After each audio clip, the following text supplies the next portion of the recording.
Right, guys, today we're going to be learning about parabolic motion, which is how when things move like a parabola. So I guess the question is, what in the real world moves like a parabola? And the answer is a ton of things. Anytime something goes into the air and is pulled back down by gravity, it makes a parabola. When something goes in the air, it goes up and it comes back down. If you throw your phone in the air, it will go up and it will come back down. If you drop something, it will just be pulled down, and it actually drops in a curved shape that makes a parabola. And the reason it's curving is because gravity is pulling it back down. And today we'll learn some physics. We'll learn some real-world applications about how things move. So things falling due to gravity. Now, if you have like a rocket or wings or a jet engine or something that is stopping it from falling back down, it won't be a parabola. But if there are no other forces and gravity is the only thing that's going on, then it will make a parabola. So like a ton of things make parabolas. So real world situations are really easy to write in general form. This is a great time to remember what is general form. And I hope you remembered the general form is y equals ax squared plus bx plus c. Although when we talk about things that are falling, a lot of times we'll talk about their height. And so we'll write height equals, or sometimes we'll write, instead of f of x or h of x, we'll write h of t. This is saying the height at any time is equal to a times t squared plus b times t plus c. A lot of times we'll use time as the variable. We want to know the height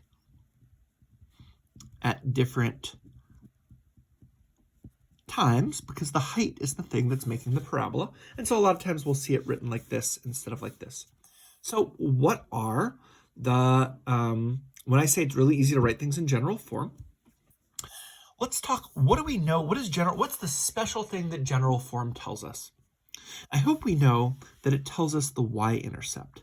The y-intercept, and what the y-intercept means is when, in this case t, when the time is 0, what is the height? So this is the same as the starting height. So that's something we should already feel kind of okay with, that whatever is added on here will be the y-intercept. And what that means is when the time is just starting, it's the starting height. Well, what this a is, and it will always be the same, if you use the same units, like for instance, if you use feet per second, this a on Earth will always be -16. And what this is this is the force of gravity. And so a lot of times in problems about things falling, you'll always see like a -16 in front. And that's that. And the reason it's negative is because things get pulled back down. Gravity is pulling things down at it has a constant force on Earth of, it's called -32 feet per second squared, but there's some like advanced math that goes in that ends up having this divided by 2. It makes it be -16 in the equation. So this will always be a -16. And then what this number in front of the t will be is the starting velocity. And the velocity is another word for speed plus direction. Usually the velocity will be positive, meaning that something initially begins going up. But it's possible that you could start by like throwing something down hard, and it'll continue to be pulled down, which will make it like if it starts going down, it'll still curve, but it could have a negative starting velocity. So a velocity is a speed, how fast is it going, plus what direction is it going. It'll either be positive, which means it started by going up, or it could be negative, which means it started by going down. So we'll talk about that. And this is something that, the velocity is something that comes up more in like higher level math classes. So in general form, we've got the starting height, the y-intercept. We've got the force of gravity, which will usually be -16. And we've got the starting velocity.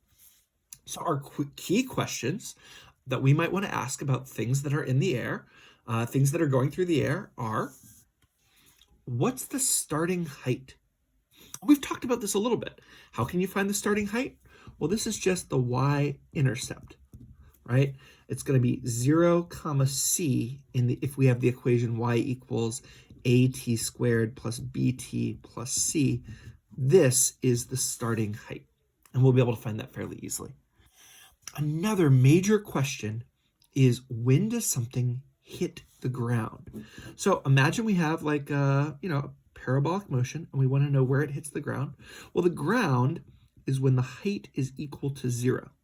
And when it hits the ground is asking what's the time where it hits the ground. This is the x-intercepts. So it's the x-intercept is where it's going to hit the ground. And we talked about which form will allow us to find the x-intercept, which form finds the x-intercepts. Hopefully you remember this is factored form. We'll end up with something like h of t equals negative 16. We'll factor out the common factor. We'll see that soon. Negative 16 times t minus t1 times t minus t2, and these will be the x-intercepts. These will be the times that it's on the ground. And sometimes one of them will come out negative, and it'll be like the part of the parabola that would have happened if the parabola continued on before the domain started. But let's talk about the domain, because sometimes the parabola will start when you begin, right? Like at t equals 0. And so the domain will usually go from 0 to whatever the x-intercept is. And the reason, that should have a bracket. The reason the domain will go from 0 to the second x-intercept is because the parabola won't start until the thing goes up into the air, and then it will stop being a parabola when it hits the ground. Like when it hits the ground, it'll like bounce or something like that. But it won't be that same parabola anymore. So it will start at t equals 0 whenever like the thing starts going into the air, and then it will stop when it hits the ground because it will bounce. So we'll talk about that more later. How about the maximum height? Maximum means the biggest. What is the biggest the height gets? Well, take a look at this graph for just a second. Where is the biggest height? Where is the height the highest? That will always happen at the vertex. And let's remember last class, we found a way to find the vertex, and we'll find another way soon. The way we find the vertex is we take the two x-intercepts, and we find where is halfway in between them. Halfway in between the two x-intercepts will be the axis of symmetry. We take that time, and we plug it into the equation, and that will find us where the vertex is. We'll see that in a little while. So that maximum height will be where the vertex is. We might also ask, like, when will it be the maximum height? And so we'll look at that in a minute. What is the height at a time t? So at any time, what's the height? Well, this is just what h of t tells us. We're going to plug in the time into all the different t's, and that will tell us a value that is the height at any point. How about when it reaches a specific height? When will the height be something? Well, this is saying we have a formula, it'll be like this plus whatever, and we want to know when will that reach a specific height, and this will be an equation we need to solve. So let's look at this with an example. Marcos kicks a ball into the air. Its height is given as follows. Here's the height. H of t, the height at any time, is negative 16t squared plus 64t. This is in general form. I can see that c is 0 here. And so let's start answering some of these questions. What is the starting height? Well, what are we going to look for? The starting height is what the y-intercept is. What is the constant? When height is 0. When the time is 0, the starting height will be 0. And this makes sense. If Marcos kicks a ball into the air, well, maybe like the ball was on the ground and he kicked it up into the air, and so it started like on the ground, which would be a height of 0.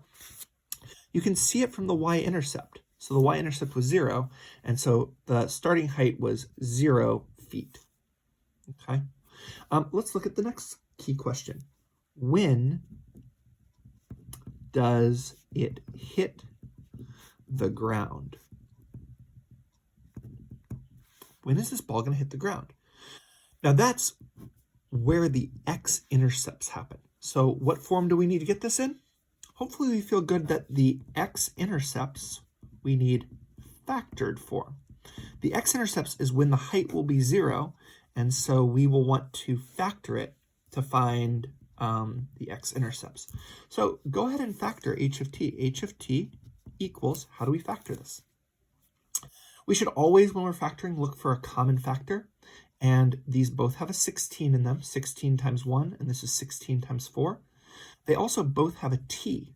Since there's no y-intercept, we'll be able to factor out a t. And whenever there's a leading negative, we always factor that out. So the greatest common factor, the GCF, is negative 16t. That's the greatest common factor. And we need to know what it multiplies by to make this. So negative 16t times t will give us negative 16t squared, and negative 16t times negative 4, because a negative times a negative, would give us positive 64t. So this is factored form, and I can now see what the x-intercepts are. The x-intercepts are where this is equal to 0, and when you have two things multiplying together, the way to make them 0 is if either one of them is 0.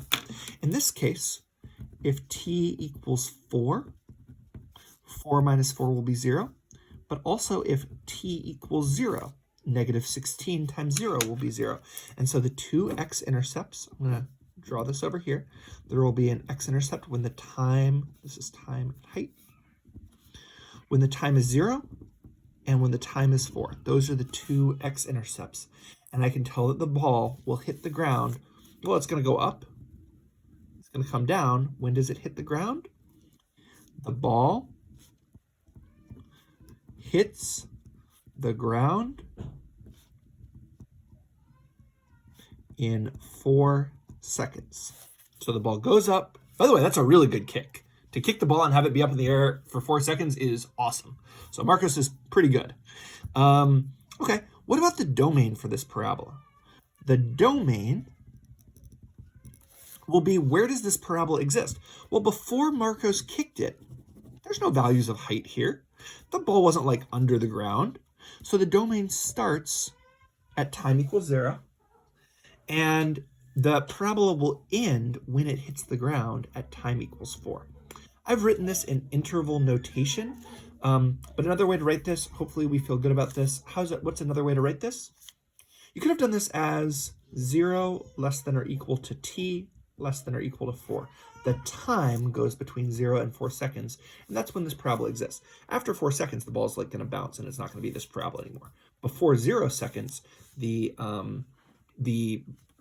ball wasn't kicked yet, and so it wasn't making a parabola. It was just like sitting on the ground. Okay. Next key question. What is the maximum height? What is the maximum height? And so hopefully we can see the part of the parabola that represents this is the vertex. We have a quiz on this coming up at the end of this lesson, by the way. So make sure you're understanding this, because you are going to have a quiz on this in just a second. So how do we find what the maximum height is? Well, we are going to use a trick we learned from last class, which is that we need to find the vertex. And the way we find the vertex is by realizing that the vertex is always on the axis of symmetry, and the axis of symmetry will occur exactly halfway in between the x-intercepts. And so how do we find what's halfway in between the x-intercepts? Well, we're going to add the x-intercept 1 and the x-intercept 2 and divide them by 2. Halfway between this, so we're going to get 4 divided by 2 is 2. And so this is the axis of symmetry is halfway between the x-intercepts. So we add where the x-intercepts are and divide by 2. And the axis of symmetry is at t equals 2. And that should make sense. Like you could have just like looked at this and said that t equals 2 is halfway in between.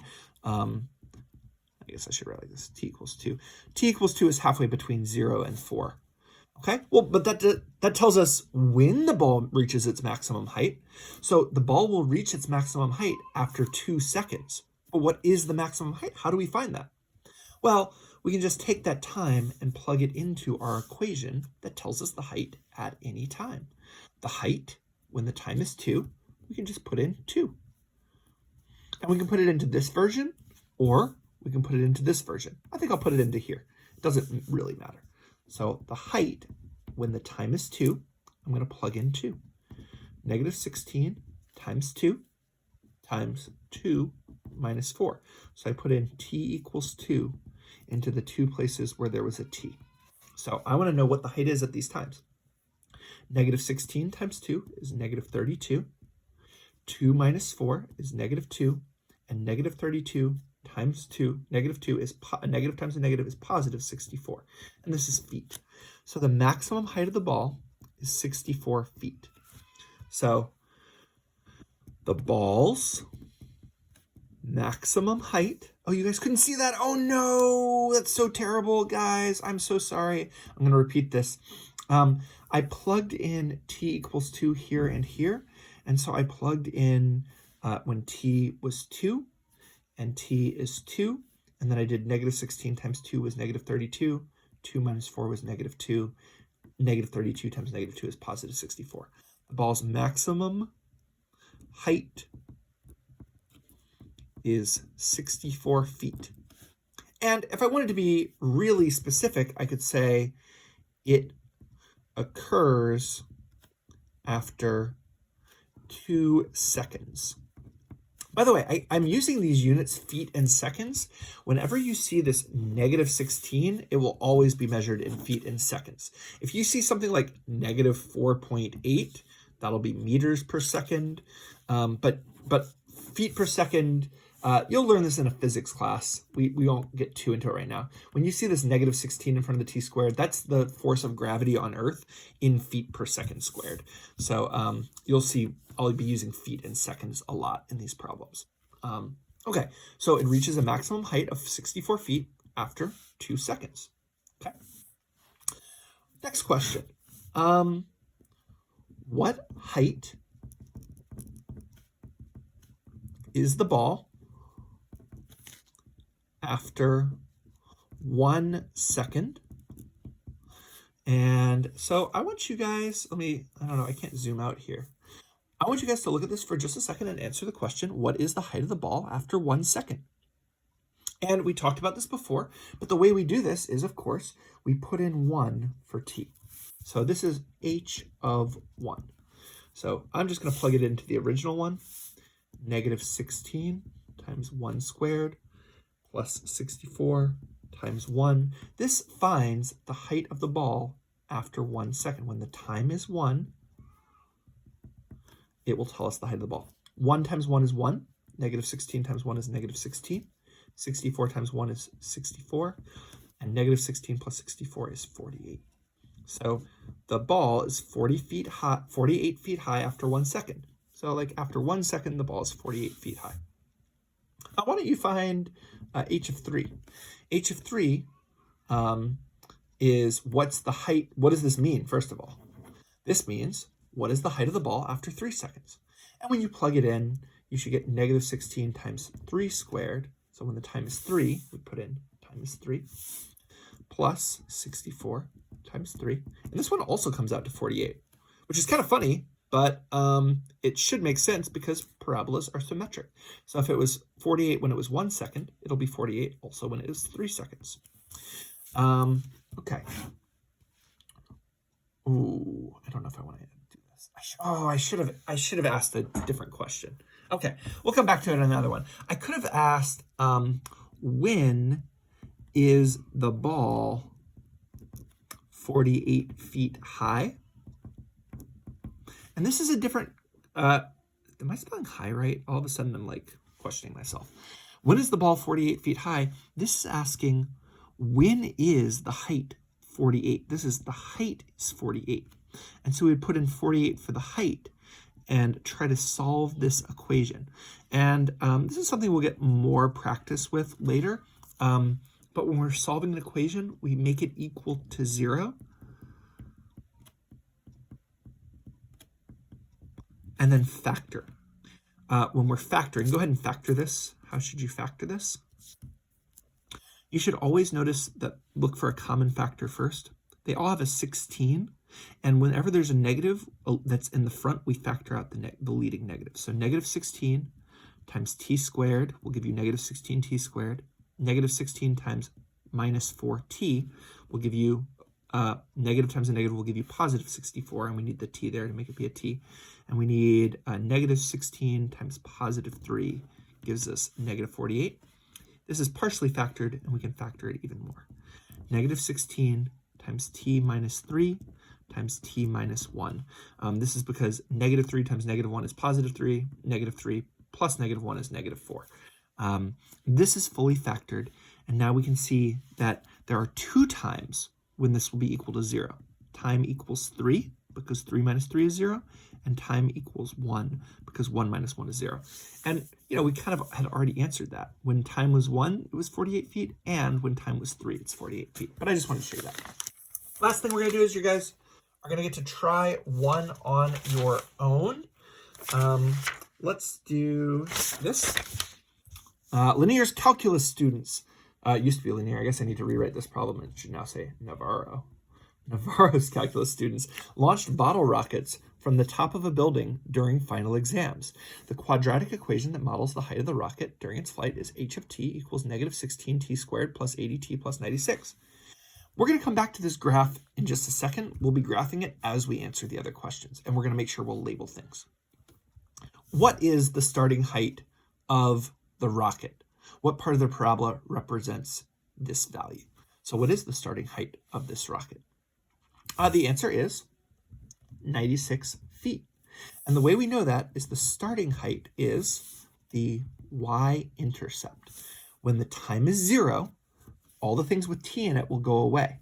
This will go away and this will go away because when you multiply times 0, it will give you 0. You'll get 0 plus 96 gives you 96. So the starting height of the rocket is 96 feet, and it's going to be the y-intercept. Now, I'm not going to just yet graph this 96 feet because I don't know what to count by, because I need to find what the maximum height of the rocket is, so I can know how much to count by.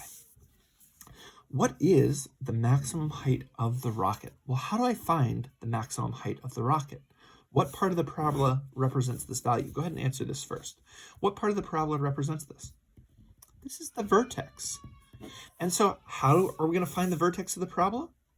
Well, the way we found so far is if we have it in standard form, we factor it so that we can find the two x-intercepts and find what's halfway in between them. So you need to go ahead and factor this on your own. Try to factor this. And I hope that when you're factoring, I'm going to rewrite it right here. H of t equals negative 16t squared plus 80t plus 96. When we're factoring, we start by looking for a common factor, and they all, again, have a 16 in common. So we're going to divide by 16, although it starts with a negative, so we're going to factor out the negative. We always factor out if it starts with a negative. We don't care about the other ones, but if it starts with a negative, we factor it out. Negative 16 times, they don't all have a t in common because the 96 doesn't have a t. So negative 16 times t squared will give us the first term. Negative 16 times negative 5t, a negative times a negative will give us this. The way I'm getting this, by the way, is I'm just dividing.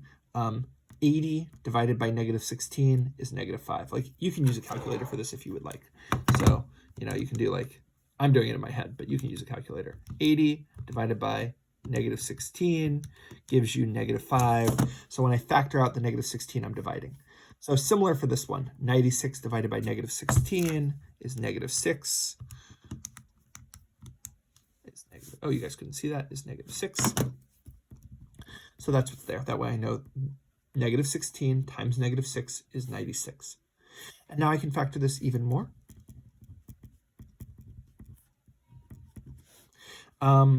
I need two numbers that, I know it's going to be t and t, because it's just t squared. And I need two numbers that multiply to make negative 6, that add to be negative 5.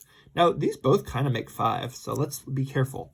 To multiply to make a negative, one has to be negative and one has to be positive. And so it'll be 6 and 1, because when one is negative and one is positive, these will subtract. So it'll be negative 6 and positive 1, because that multiplies to make negative 6 and adds to be negative 5. So what are the two x-intercepts? Well, t equals 6, because 6 minus 6 is 0. and t equals -1 because -1 plus 1 is 0. So t equals -1 is where one x-intercept is. T equals 6 is where the other one is. And so how do I find the vertex? Remember, that's what we're trying to find here, the maximum height of the rocket. Well, the vertex will happen halfway in between these. We need to find the axis of symmetry. So we add -1 plus 6 and divide by 2. That's 5 divided by 2 is 2.5. So the axis of symmetry will happen when the time is 2.5. So how do we find the actual maximum height? Now that we know that time is 2.5 is where it will happen. That's where the highest point will be. Well, we put in 2.5 into the original equation, and I am definitely going to use a calculator for this. I feel super comfortable doing it. Negative 16 times 2.5 squared plus 80 times 2.5 plus 96. If you need a calculator, there is a calculator button on the front page of our, on the home page of our class. There's like a calculator button, and you can download a calculator in that way. So the maximum height is 196 feet. That is the maximum height of the rocket, and it was the vertex. And again, the way I figured it out was I found where the two x-intercepts were by factoring. I added them together and divided by 2 to find what was halfway in between them. And then I used my skill of saying, well, what's the height at that time? I just take that time and plug it into the equation. And I also could have plugged it into this version. It would have given me the same answer. And when we plug in a time of 2.5, we'll get 196. I'm now ready to put stuff on my graph. Let's see. We've got the maximum height is 196. So I know I need to get up to at least 196. So I think let's try counting by tens. 10, 20, 30, 40, 50, 60, 70, 80, 90, 100. No, that's not nearly enough. We need to get up to 196. Now I got up to 100. If I get up to 200, that would be good enough. So I'm going to try counting by 20s. 20, 40, 60, 80, 100, 120, 140, 160, 180, 200, and that is high enough. So I'm going to count by 20s because I know that will get me up to my maximum height. So you find what your maximum height is, and you use that to see what you should count by because you need to be able to fit the maximum height on your graph to show it clearly. A graph is just showing clearly what is happening here. Now, what is this measuring? What is the y measuring? This is the height measured in feet. Feet is the units, height is what's actually being measured. We wouldn't say it has a feet of 196, we say it has a height of 196. What's being measured here? The variable is time. The rocket will be at places at different times, and this is being measured in seconds. And I know it's feet in seconds because of this -16 that was in the equation. And let's see, it hits the ground after 6 seconds. And so I'm good to count by ones here. 1, 2, 3, 4, 5, 6. I already found that it would hit the ground at 6 seconds. I already found that the starting height was 96 feet. That's just below 100. And I found that at time equals 1, 2, 2.5, the maximum height of the rocket happened, and it was 196 feet, so just below 200. So this is my graph. It goes up, it comes down, and of course, this 6 came from when I factored it. I knew that the x-intercept would be at t equals 6, which is the next question. How long is the rocket in the air? And the answer is 6 seconds. And I can see that because the rocket started at 0 seconds and ended at 6 seconds. That's where it hit the ground. What part of the parabola represents where the rocket hits the ground? That is the x-intercept. And we have labeled all of these things that we needed on our graph. What are the domain and the range? What's the domain of this graph? The domain is all the possible t values or x values, and the values go from 0 until 6. It doesn't start until we launch the rocket. The rocket wasn't like flying up through the ground to up to the top of the building. It started on top of the building, and then we launched it. And it doesn't keep going after 6 because it would like bounce on the ground or something like that. That's where the parabola ends. So the domain is all the times between 0 and 6. What's another way to write this? Well, we could do 0 less than or equal to time less than or equal to 6. The times go between 0 and 6. How about the range? what is the range of values? What are all the possible output values this rocket goes through? And hopefully we can see that those are the y values, and the lowest y value is 0, because that's where it hits the ground. It's never going to go underground. And the highest value is 196. So the range is 0 to 196. Then another way to write that is, of course, that the height goes between 0 and 196. So these are the two ways we should know to write that from earlier this year. All right, hopefully you're feeling okay about this parabolic motion and you can do well on your quiz today. You also have a homework to practice this tonight.